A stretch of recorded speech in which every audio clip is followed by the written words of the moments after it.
Hi, I'm Joanne Wilson of Cool Creative. We just finished our second installation of Creative Sessions. This time we are talking about design crimes. In particular, in 2017, we are empowering people to stop committing design crimes. What am I talking about? Oh my gosh, when I flip through brochures and websites and all types of marketing materials or anything that represents a brand from a visual standpoint, I mean, there are so many design crimes committed that it drives people, well, it drives people like me crazy. So, instead of complaining about it, we thought that it was something that was really important and a great topic for us to bring up in our creative sessions. So we really focused on design principles, in particular typography, because typography really is the fundamental and the foundation to great design, and really understanding how to use typography can make or break a design. So we looked at 10 different I would say common mistakes that young designers and DIY entrepreneurs make. Believe it or not, we see it in the professional landscape too.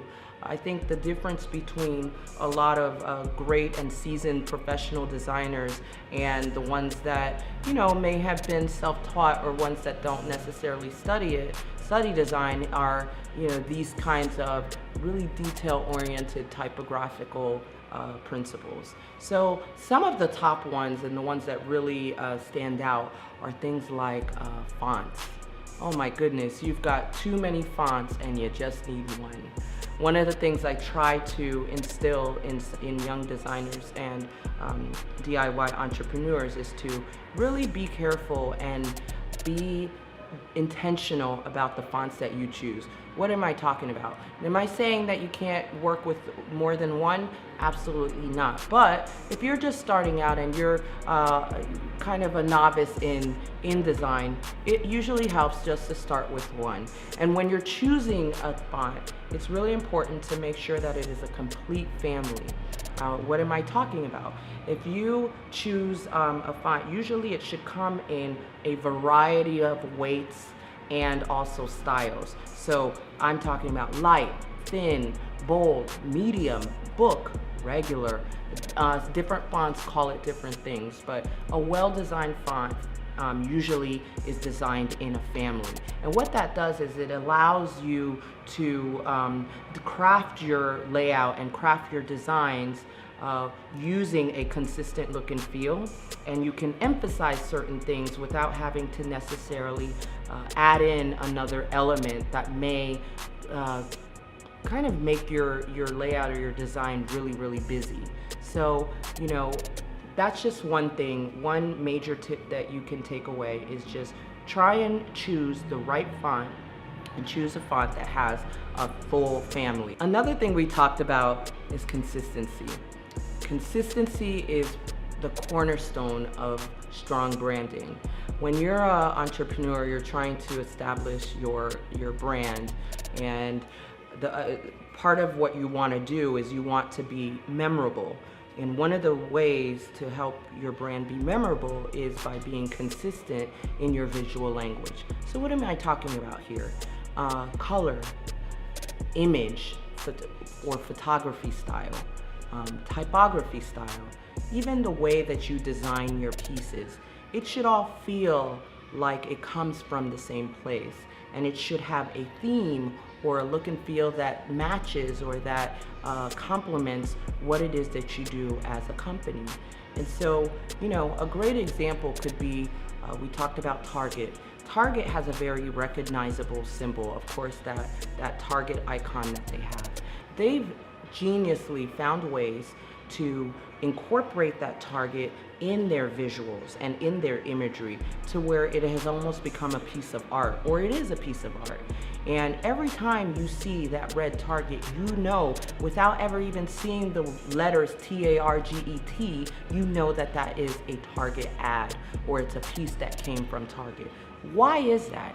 It's because they have found and created a very ownable and recognizable symbol, and they've been able to create visuals and imagery with that piece and they're very consistent with it. So no matter what medium, whether it's digital print or if it's a billboard, they incorporate that target into even their imagery in a very consistent way. So then every time you see it, you recognize that is a Target ad. And they have signature elements that really help, that contribute to their visual language. So it's the red, it's the Target icon, it's the cleanliness of the background, it's the dynamic photography. There's usually a person, or in some cases the dog, in all of as the subject matter in the photography or in the image. There's always a bold sans serif font. Even their body copy is a very simple and bold sans serif font. Their style is very modern, and because of all these things and these cues that this collection of visual cues that they've created, they are communicating something that is really fresh and modern and very different from their major competitor, Walmart. When you're consistent and you establish a strong visual language, that can really become a huge competitive advantage against your competitors. So it is worth studying, and it is worth, if you can't necessarily afford to hire an agency or a high-priced designer, I would suggest that you at least see if you can get a consultation from a seasoned designer so that you have some guidance in the work that you produce, or that you have a younger designer produce.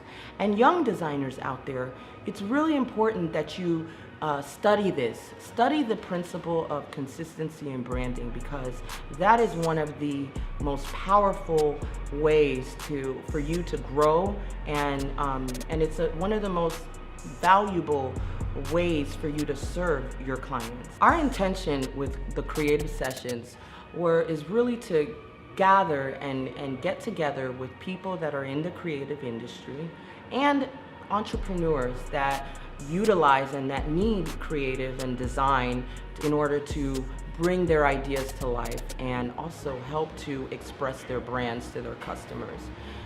We felt that this was a need because there's not many ways for people to get any kind of mentorship in this area, and to be able to get any kind of guidance, because the truth is not everybody can afford a high or an expensive agency. So as a way for us to give back for all the wonderful years that we've spent in this industry, we thought that the least we could do was provide this forum or this monthly series to help support the community.